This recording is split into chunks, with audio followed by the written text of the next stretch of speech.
Sa mga pangunahing balita, mangingisda patay matapos saksakin ng kanyang kainuman sa Magallanes, Sorsogon. Lalaki sa Erigas City, balik-kulungan matapos mahulihan ng mahigit kumulang 10 gramo ng umano'y shabu.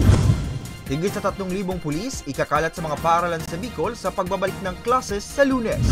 Mga biyahero dagsa sa mga pantalan sa rehiyon ayon sa Coast Guard Bicol. At interagency commitment signing isinagawa ng DepEd Bicol.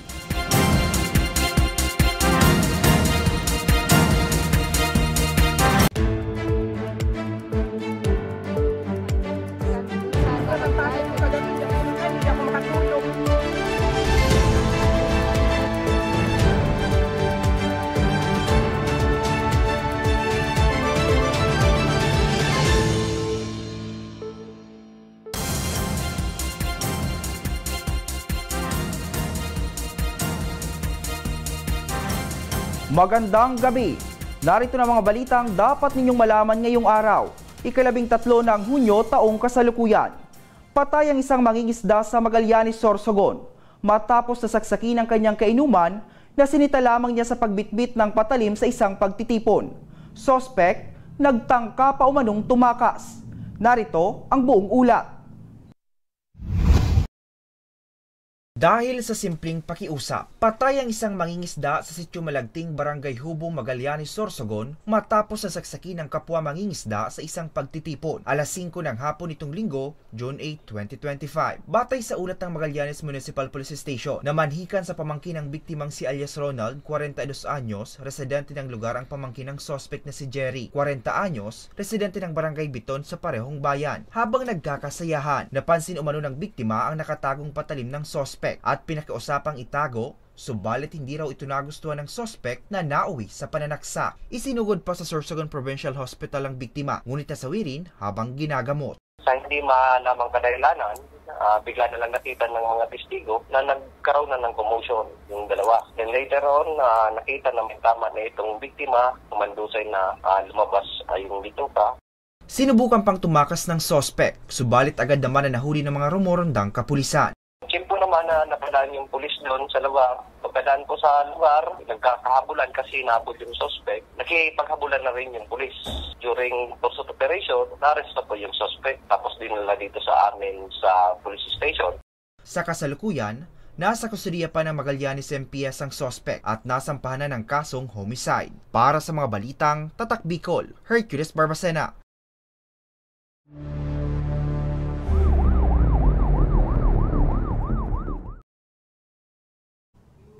Balik-kulungan ang isang lalaki matapos na muling mahulihan ng ipinagbabawal na droga sa ikinasang operasyon sa Erigas City. Ginawa na din umanong drug din ng suspect ang kanyang bahay. Narito ang buong ulat. Balik-kulungan sa ikalawang pagkakataon ng isang lalaki matapos na muling makuhanan ng shabu sa ikinasang search warrant operation sa Zone 1 Balong Pili, Barangay La Medalla, Erigas City, alas 5:30 ng hapon itong Miyerkules, June 11, 2025. Nasamsam mula sa suspect na magsasakang si alias Rico, 56 anyos, residente ng nasabing lugar ang 10 heat-sealed transparent plastic sachet ng hinihinalang shabu na may bigat na mahigit kumulang 10 gramo at may standard drug price na 68,000 pesos. Ayon sa ulat mula sa Erigas City Police, maraming nagre-report sa kanilang himpilan patungkol sa illegal na transaksyon na nagaganap sa bahay ng suspect na nagsisilbi na umanong drug den at sa mga ginawang pagmamanman na kumpirma na muling bumalik sa illegal na gawain ang suspect. Meron na po kasi sabi nga ng aming operatiba talagang pigmamanmanan nila kung talagang totoo ang mga reported na sa kanila, kaya ganun po ang ginawa nila at ganun talaga base sa informasyon na din yung mga tugma-tugma yung mga reports na positive po, kaya agaran naman na nag-apply ng search warrant para ma-serve ito sa suspect. Taong 2018 nang siya'y makulong at taong 2024 nang makalaya. Sa ngayon, nasa kustudiya pa ng Erigas CPS ang suspect na maharap sa kasong paglabag sa Republic Act 9165 o ang Comprehensive Dangerous Drugs Act of 2002. Nakulong na po ito sa same case, inisyonan din po ng search warrant sa violation of Republic Act 9165. Ang sabi nga ng operatiba, nahuli na nila ito dati noong 2018. Nagpaalala ang PNP sa publiko na huwag nang magdalawang isip na mag-report sa kapulisan kung may mga mabalita ang gumagamit ng pinagbabawal na droga nang sa ganon matigil na ang paglaganap nito sa rehiyon. Para sa mga balitang Tatak Bicol, Hercules Barbacena. Sa ibang balita, magpapakalat ng mahigit sa 3,000 kapulisan ang PNP Bicol para sa pagbubukas ng klase sa Lunes. Layon daw ng inisyatibang ito na matiyak na ligtas at payapa ang unang araw ng school year. May report si Angeline Dagta. Mahigit sa 3,000 kapulisan ang nakatakdang i-deploy ng Philippine National Police Bicol sa mga public at private school sa rehiyon sa pagbubukas ng klase sa June 16, 2025. Bukod sa foot at mobile patrols, may mga ilalatag din ng PNP Bicol na Police Assistance Desk sa mga estratehikong lugar tulad ng mga malapit sa paaralan, terminal at mga pangunahing lansangan para madaling matugunan ang mga pangangailangan ng mga mag-aaral, guro at kahit ng mga maghahatid sundong magulang. Layo ng inisyatibong ito na matiyak na ligtas at payapa ang unang araw ng school year. So June 16 to March 31, accounted na natin yung mga school. So nasa 3,562 yung public school, meron tayong 339 na private school with a total of 39,901. So ang established natin na police assistance desk all throughout Region 5, we have 464. Ang nakuldigdi ang Camarines Sur PPO, we had 187. Others, may 85 hanggang 59, 20. Ang deployed personnel natin for PADS is nasa 1,194. And then, mobile patrol, we will be utilizing mobile patrollers and then yung foot patrollers. Sa mobile, meron tayong 804, while patrollers, 964. So for the duration of June 16 to March 31, nasa 2,962 personnel ang dedicated for Balik Eskwela. Ang nasabing deployment ay bahagi ng Balik Eskwela 2025 operational plan ng PNP na ipapatupad sa buong bansa. Kaugnay nito, magiging aktibo rin ng PNP Bicol sa paggamit ng kanilang official social media platforms para sa kanilang mga paalalang pangkaligtasan, mga abiso sa trapiko at iba pang updates. Everyday na nakikita nila ang police, yung mga parents, alam nila na safe yung mga bata. Kasi times na, wag mo na kayong aalis, may mga pulis dyan kung tatanungin nyo, tatawagan nyo, or hintayin nyo ako, lapitan nyo lang ng mga pulis natin. Lahat po ng mga police station may mga hotline numbers. So, kung may mga cellphone man po, yung mga kabataan natin, yung mga estudyante natin, save first yung mga hotline numbers, mga PNP stations. Sa kabila ng mga pagsusumikap na ito, muling nagpaalala ang PNP Bicol sa publiko na manatiling alerto at mapagmatsyag at agarang i-report sa kanila ang mga kahina-hinalang tao o gawain. Para sa mga balitang Tatak Bicol, Danica Garcia. 68% ang inbound at 75% ang outbound passengers sa mga pantalan sa buong rehiyon ayon sa Coast Guard Bicol. Naitala ang datos ilang araw bago ang pagbubukas ng klase. May report si Danica Garcia.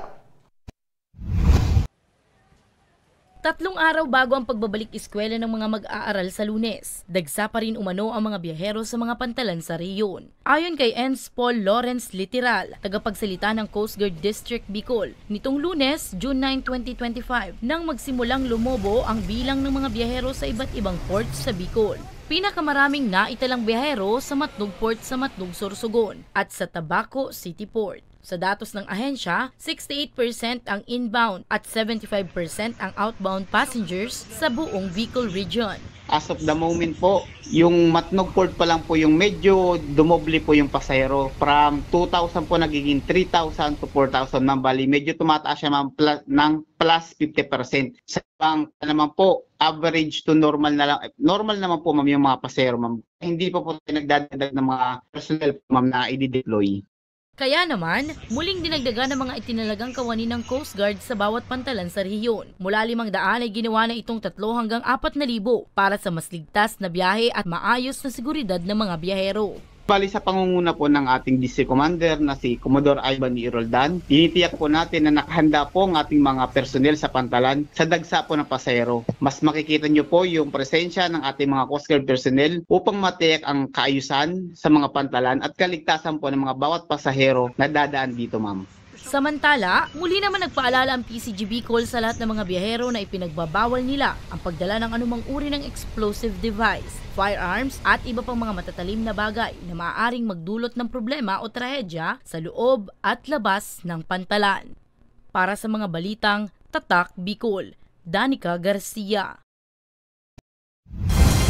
Susunod, mga biyahero dagsa sa mga Pantalan sa rehiyon ayon sa Coast Guard Bicol. At interagency commitment signing isinagawa ng DepEd Bicol. Yan at iba pang balita sa pagbabalik ng Ako Bicol Online TV.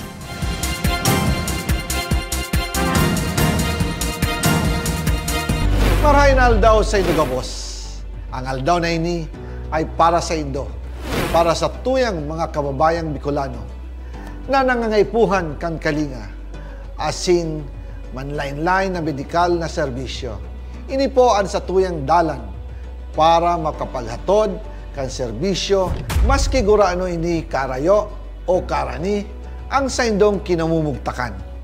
Ang Tarabangan Caravan ay saro pong inisyatibo kan Ako Bicol Party List na igwang layunin na darahon ang serbisyo medikal asin dental direkta sa saindong mga komunidad. Aram po niya to na daigabos may kakayahan pagkakataon na makaduman sa ospital o klinika. Kaya't kami na po ang nagrarani sa Indo. Kaibahan ang matitibay na doktor, dentista, medical personnel, asin mga volunteer kan Ako Bicol Party List. Libre po gabos ang serbisyo medikal, dental, laboratory, asin mga bulong. Wala po kamo na dapat ihadit sa gastusin taini ay para sa indong kalusugan. Kaiba taman po ang satuyang programa ang libreng gupit asin masahe para sa satuyang mga kababayan. Maliban digdi, may local recruitment activity man kitangunyan. Ini po sarong biyaya para sa satuyang mga kababayan na nag-aanap kitrabaho. Sana po ay makatabang ini sa Indo. Tangani, makaanap ki mga bagong oportunidad para sa saindong pamilya. Mga kababayan, buya ko pong ipaabot sa Indo na ang Ako Bicol Party List permi yaon para sa Indo. Sadto ngunyan asin sa maabot. Kami po ay padagos paglilingkod sa bawat Bicolano. Kami po ay nagpapasalamat sa saindong padagos na suporta. Habang yaon ang suporta kan kada Bicolano sa Ako Bicol Party List, padagos po niya to dadarahon ang mga programa na direktang nakakapiktar asin nakakatabang sa Indogabos. Sa giraray, dakulaw pasasalamat po sa indong pagtangkilig asin pagtitiwala naway padagos niya tong ipangaji ang mga kalusugan asin kaligtasan kang bawat saro. Padagos po kitang magtarabangan asin magkasararo para sa mas malusog asin masiglang Bicolandia. Nakulang salamat po asin maray na aldaw sa Indogabos.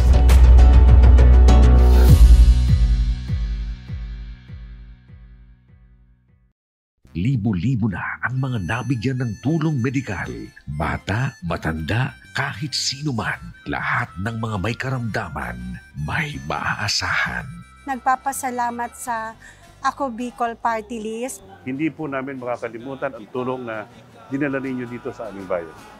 Maraming salamat po. Dahil iisa lang ang tunay na nagmamalasakit. Ako Bicol, katabang na, kasurog pa. Problema sa tubig, agarang binigyang solusyon. Nagpatayo ng mga solar-powered water supply system sa mga liblib na lugar. Libre, malinis at maaasahang supply ng tubig 24/7. Dakulaon ng pagpapasalamat niya mo dahil may kamalilingan habang kami nabubuhay. Dakulaon nining tabang para sa gabos na tao digdi. Salamat po. Para sa ating mga kababayang nasa laylayan, Ako Bicol, katabang na, kasurug pa. Tucked away in the province of Albay, known for its perfectly shaped Mayon volcano, Misibis Bay Resort, a locally owned 5-hectare private island resort. The resort is ready for all those looking to balance tranquility and adventure. This tropical destination is where guests can either choose to relax under the palm trees or have an adventure under the sun. It features modern and luxurious rooms and villas, recreational facilities, and sophisticated services.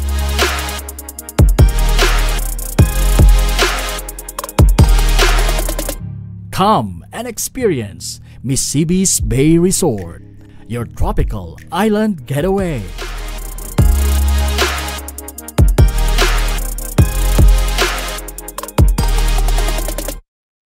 Daan-daan na po ang mga nakapagtapos at may mga kanya-kanya ng propesyon.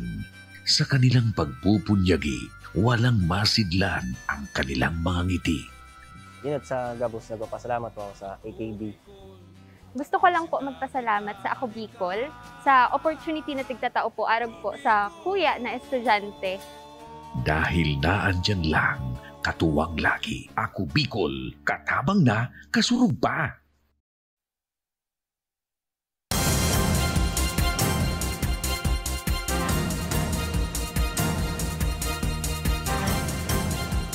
Nagbabalik ang Ako Bicol Online TV.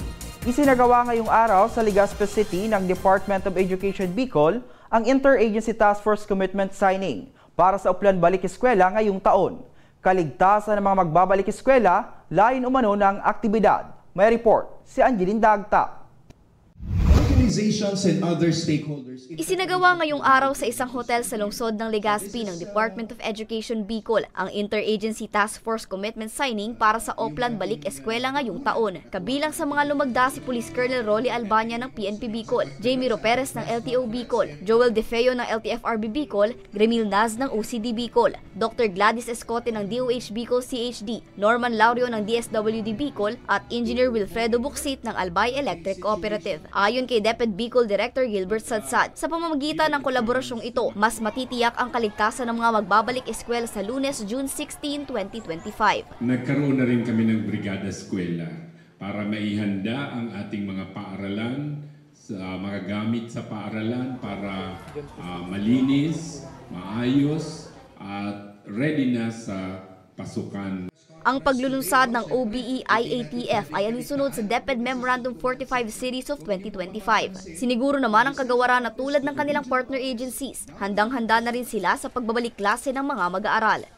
Lahat ng aking mga kasama na tumutulong at kapartner ng DepEd para sa Uplan Balik Eskwela, hindi ko na sila iisa-isahin. Tayo ngayon ay nagkakatipon-tipon upang simulan natin na pag-usapan ang pagbabalik ng school year 2025-2026 ngayong June 16 na kung saan ating inihahanda ang mga paaralan, pati na ang kalsada, pati na ang classroom at ang komunidad na tayo ay magkaroon ng maayos na pagsisimula para sa pagbubukas ng klase. Samantala, 1.7 milyong estudyante sa Bicol ang inaasahang magbabalik sa klase sa Lunes. Para sa mga balitang tatak Bicol, Angeline Dagta. Alamin naman natin ang magiging lagay ng panahon sa Bicol Region ngayong weekends sa report ni Mel Moral. Excited na ang 19 anyos na si Sara Vargas ng Barangay Pigkale, Legazpi City para sa pagsisimula ng Bicol Loco bukas. Handa na rin daw ang kanyang pangmalakasang outfit, wag lang daw sanang umulan para mas ma-enjoy nila ang aktibidad. Pinagandahan ko talaga po siya since bago pa naman nag-post yung sa Bicol ako, naghanap na talaga ako ng outfit. Ayon sa Pag-asa, magiging partly cloudy to cloudy o bahagyang maulap hanggang sa maulap ang kalangitan sa halos buong Kabikulan sa darating na weekends. Humina rin ang southwest monsoon o hanging habagat kaya asahan na magiging paborable ang lagay ng panahon bukas at sa linggo. Naglalaro din sa 26 degrees Celsius hanggang 32 degrees Celsius ang temperatura ngayong araw sa rehiyon pero posible itong tumaas ng 2 degrees Celsius sa weekends. Over the weekend, the same ang scenario, partly cloudy to cloudy tayo. Ang temperatura natin, asahan natin na maglalaro sa 26 hanggang 32 degrees Celsius. Pwede siyang mag-increase ng mga 1 or 2 degrees over the weekend. Posibleng ulanin naman ang Kabikulan sa Lunes o Martes dahil sa inaasahang paglapit ng ITCZ o Intertropical Convergence Zone. Sa ngayon, wala na tayong binabantayan na weather system na LPA or pwedeng mabuong LPA into bagyo. Bagaman by Monday or Tuesday, posibleng makaapekto sa atin ang ITCZ. So, posibleng magdala yon ng pag-ulan. Sa ngayon, wala naman na binabantayang weather system o LPA ang Pag-asa na maaring maging bagyo. Para sa mga balitang Tatak Bicol, Mel Moral. Nagtipon-tipon ang mahigit 100 bata at mga magulang mula sa iba't ibang lugar sa Bicol sa pagdiriwang ng World Day Against Child Labor kahapon. Ilang libreng serbisyo inalok din sa okasyon. May report si Danica Garcia. Nagtipon-tipon sa Albay Astrodome sa lungsod ng Legazpi kahapon ang mahigit 100 bata at mga magulang mula pa sa iba't ibang lugar sa rehiyon upang ipagdiwang ang World Day Against Child Labor. Isa sa mga naimbitahang dumalo, ang 47 anyos na massage therapist na si Rowena ng Manito Albay. Aniya, ayaw niyang mapabilang ang kanyang 2 anak sa mga bata na sa murang edad ay napilitang maghanap buhay dahil sa hirap ng buhay. Kaya naman kahit maliit ang kita, ay pinagtsatsagaan niya ito para sa magandang kinabukasan ng kanyang mga anak. Kulaan po nato tabang pon kang nakalaog po sa aki ko sa sagip. Naka-avail po ako sa aki ko ni halos 1 year na 3 times na nataon man siya cash assistance. Nanguna sa aktibidad ang Department of Labor and Employment Bicol, katuwang ang Educo Philippines na isa sa non-governmental organization sa lungsod na aktibo sa pagsulong sa child protection, education, children and youth empowerment at humanitarian action. Ayon kay Myra Mangampo, Project Coordinator ng Educo Philippines, tulad ng DOLE, layon din nilang matamasa ng lahat ng mga bata ang kanilang mga karapatan at mamuhay ng may dignidad. Ang proyekto po namin patungkol sa child labor or pagsugpo ng child labor ay ang project sa GIP2. Ang intervention areas po namin ay Caramoran area, Albay area, and Sorsogon area kung saan nako-cover po nito ang 450 child laborer. Ang mga magulang po ay isa rin sa mekanismo ng aming proyekto kung saan nagbibigay po kami ng mga livelihood project or assistance, maging ang cash assistance para patuloy po ang ating intervention at tuluyang mawala po sa pagtatrabaho ang mga batang ito. Siniguro naman ng DOLE Bicol na patuloy silang gagawa ng mga hakbang o inisyatiba para mailigtas at matulungan ng mga bata na sa murang edad ay sumabak na sa pagtatrabaho. Gusto natin na ang mga magulang ay ma-realize nila yung primary responsibility nila na arugain, kalingain ang mga bata at bigyan ng oportunidad na mag-aral at huwag isang tabi ang kanilang pagkabata. Hindi responsibilidad ng mga bata ang magtrabaho para sa pamilya. Kaya ang suporta natin ay para sa mga magulang. Nandito ang members ng Regional Council Against Child Labor para tumulong doon sa support services natin for the parents. And we are here because we wanted the children to be rescued from the worst forms of child labor. Ilang mahalagang kaalaman kaugnay sa child labor ang tinalakay din sa aktibidad. Kasabay nito, hinikayat ng Dole Bicol ang mga magulang na maging mabuting halimbawa sa kanilang mga anak. Samantala, naimbitahan din sa aktibidad ang social media influencer na si Anthony Pangilinan na nagbahagi din ng makabuluhang mensahe sa mga dumalo. Pinapasa lang naman namin ang natutunan namin ni Maricel. I'm just here to share what I've learned. And that's what this is all about. It's about sharing, helping the community. Kung anong binigay sa iyo, you overflow and pour out to others. And I hope that, well, medyo nakita ko naman na nakikinig sila. Medyo tinamaan sila. Importante yon. Nagpa-istorbo sila. Sabi ko nga sa simula ng talk ko, ang nagpapa-istorbo, nagbabago. Nag-alok din ang organizers ng libreng masahe, manicure and pedicure, gupet at iba pa sa mga benepisyaryo. Para sa mga balitang Tatak Bicol, Danica Garcia. At yan ang mga balitang nakalap ng Ako Bicol News Team. Ako po si Hercules Barbacena. Salamat at happy weekend!